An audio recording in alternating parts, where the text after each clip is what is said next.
How's it going, everyone? This is Scott Takai, and today I'm going to be sharing with you how to green screen people into movies. So the footage that I'm going to be working with in this example is from a show called Wayne that you can find on Amazon Prime. And I green screened my talented actor friend Brian into this pool scene. Before you start filming the scene, you need to first do some homework on the scene that you're going to be working with. Pay attention to the lighting, the camera movement, and the performances of the actors. In order to sell the look that your actor is actually in the scene, you want to make sure that you like the actor the exact same way that the lighting is set up in the scene. So looking at things like lighting direction and contrast ratios are important details to look at. In my case, I chose a really simple scene lighting wise. The scene I was working with took place in overcast lighting, which was a look I could easily recreate by placing Brian in some shade.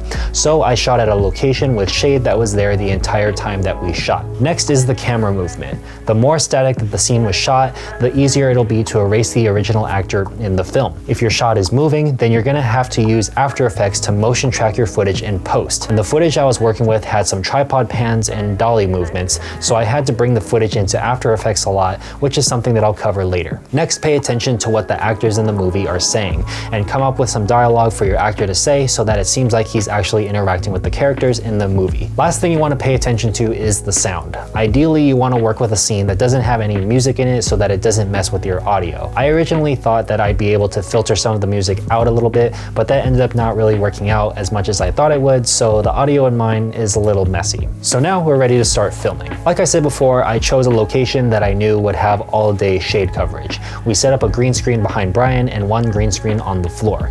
Normally you would want the screen to not be wrinkled, but I discovered that as long as the lighting is very even on the screen, there's a lot that you can actually get away with. And Brian actually showed me an iPhone app called VScope Live Green Screen that helped me with knowing that the key was going to work. And surprisingly, the app worked very well. And since I was shooting in the shade, it made it really easy to light the screen since the soft light in the shade naturally lights the green screen evenly. Even though there was camera movement in the source footage, I shot all of my footage static. That way I don't introduce any unwanted motion blur. And it would be easier for me to motion track Brian in post, and I could add in the motion blur later in After Effects. While I was shooting, I made a shot list of all of the different angles I needed to cover for the replacement and recreated the framing as closely as I could. While filming, you want to make sure that the actor is looking in the same direction as the original character in the footage. This is called an eye line. Making sure that the eye line is correct will make it so your actor is actually looking at whatever character he's interacting with in the movie. Filming it is actually not that difficult as long as you pay attention to those two main things, the eye line and the lighting.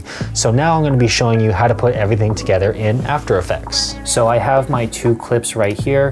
And what I'm going to do first is I'm going to take the source footage, I'm going to drag it all the way down to the new composition. And then after that, I'm going to take our green screen footage and place it directly above the source footage. It's really important that you put it directly above it. The placement of the clips in After Effects matters a lot. So what we're going to do right now is we're just going to close this out for now. And we're going to click on our source footage, which I titled Monologue 1. And we're going to go up to the tracker and we're going to push on track camera. And if you don't actually see the tracker tab here, then what you would do is you would go up to window up here and then you would go down to the tracker tab, click on that, and then this will show up. And then what we're going to do is we're going to click on track camera, and what that's going to do is it's going to create 3D tracking points that we use as references to attach our green screen footage to so that it tracks with all of the movement. And then for this process, what you want to do is click on advanced and check detailed analysis, because that will help it do a better job with the 3D tracking. All right, so now that we're done tracking the footage, you're gonna see a bunch of X's on the clip, and these are 3D tracking points. And what we're gonna do is we're gonna play our clip just so we can render the footage, and then we're gonna do over here, drag it back without actually playing it. We're gonna drag through it, and then we're gonna pick a tracking point. Some of the tracking points disappear after a while when you move forward. So what you wanna do is you wanna look for the one that actually stays there 100% of the time.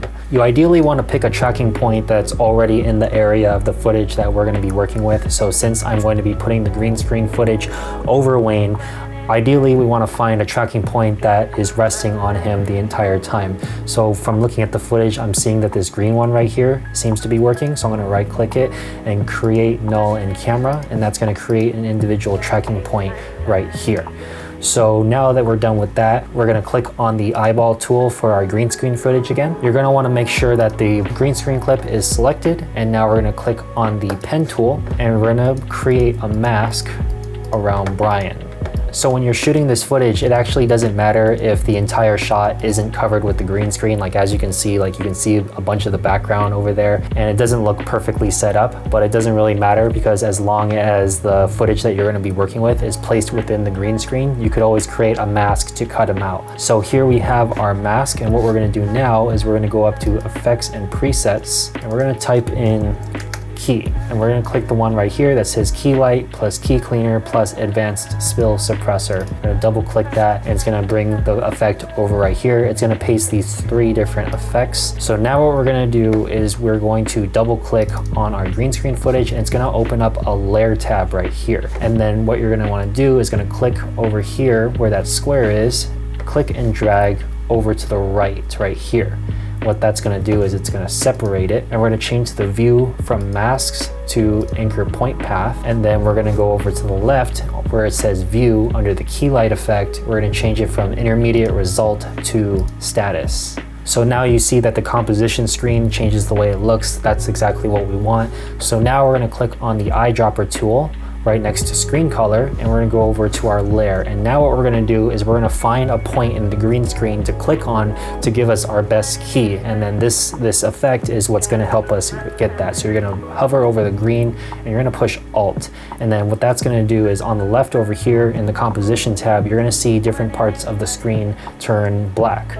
So what you wanna do is you wanna look around on the screen and try to find the best point in the green screen to click on. And ideally you wanna see as much black as possible. The more black that the green screen is, then the best key that we're gonna get. So it looks like it's about right here. I'm gonna click on that. Now we're done. We're gonna go down to view where it says anchor point path, change that back to masks, and we're gonna go over to the view under the key light, and we're gonna change it back to intermediate result. Then we're gonna click and drag our layer window and bring it back to the composition. So now we have our green screen footage. It still doesn't look perfect, but that's okay because we're gonna clean it up.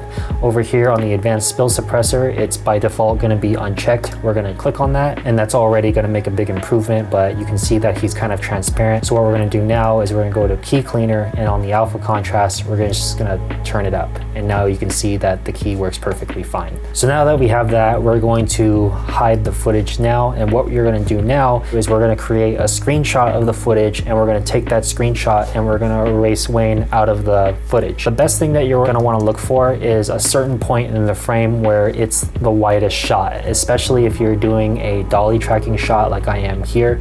You wanna choose the point in the footage where it shows the most picture. In my case, it'll be at the very beginning of the frame. So what we're gonna do now is we're gonna click composition, go down to save frame as, and click on file. And then you're gonna wanna save it as a PSD file, and then click on render. That was loud. So now we're gonna open this up in Photoshop. So now we have the screenshot opened up in Photoshop, and what you're gonna do is you're gonna use the clone stamp tool to erase them out and try to match it to the background as closely as you can. Ideally, you wanna choose a less busy background. I chose a background that has way too much going on in the back, so it doesn't really look that great, but it doesn't really have to look perfect because keep in mind that you're going to be placing the actor in your green screen footage over it, so there's gonna be some imperfections that you can get away with, but I would ideally try to get it as close to good as possible. And I'm not gonna actually do it again because it takes too long and it's really hard. But I'm gonna turn on my layers, and basically that's what my final screenshot actually looked like. And then you're gonna save that, and you don't have to actually export it. I'm actually gonna work with the Photoshop file directly because if I ever need to go back and make some changes on it, all of the changes that I make on that Photoshop file that I also have been working with in After Effects, all of the changes are going to automatically switch over to that, which isn't something that you can do on an exported photo. So now I'm going to take the Photoshop file and I'm going to put it in between the green screen footage and above the source footage. As you can see, it erases Wayne out of the shot. So now what we're going to do is we're going to turn on our green screen footage again. And then as you can see, there's some of the imperfections in the background. So we want to make it so his body is covering it up a little bit.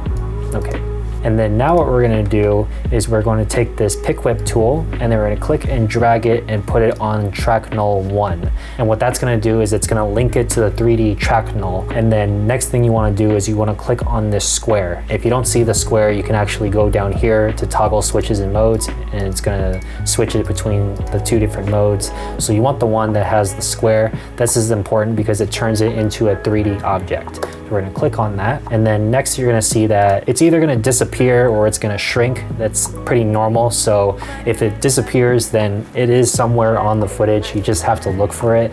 Or if you're lucky, it'll just change sizes like it did here, and it'll be a lot easier to find. So now what we're gonna do is we're gonna take the scale and we're going to make him big enough to where he is placed in a realistic area of the frame. Oh, and also, as you can see here, the green screen, the black part of the green screen can actually be seen right here. So what we're gonna do is we're gonna double click on it, and then we're gonna click on the eraser tool. And then what we're gonna do, so we're gonna erase that out. As you can see the little black line right here. Just work around it, don't actually touch the chair. Okay, that'll be good. So the next thing that we're gonna do, since I actually just placed him onto a picture instead of the actual footage, we're gonna go onto the Photoshop file, and I'm gonna click on the pen tool. Make sure that the Photoshop file is selected so that that's what we're putting the mask on. And I'm gonna create a mask around him, and you just wanna make it big enough to where it very easily covers up the original. You don't want to click on the person because then it's gonna bleed, the Photoshop mask is gonna bleed into it. So now that we made our mask, I'm gonna solo it, and then that's what it actually looks like. I'm gonna right click it, pre-compose, move all attributes into the new composition. We're gonna push OK. We're gonna open this up. So what we're gonna do now is we're gonna feather this mask a little bit. And then we're gonna go back to the monologue. And now you have to 3D track the Photoshop file onto the footage. And we can use the exact same track null as right here. So we're gonna do the same thing. We're gonna click on the pick whip, drag it to track null, and then we're gonna click on the square to turn it into a 3D object. And as you can see, it actually shrunk, so we have to resize it. So this part is gonna take a little bit of finessing at times. Luckily for me, it's not too difficult right here.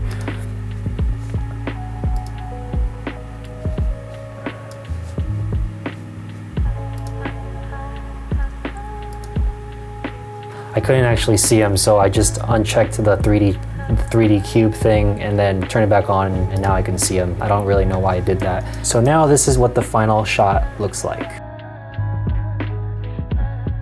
So at this point, you're pretty much done, but the last thing that I would do to add some finishing touches to it is I would go over here to where these 3 circles are, and I would turn this on, and what that's gonna do is it's going to create motion blur. And then to add even more motion blur to help sell the effect, I would go up to the effects and presets and type in force motion blur.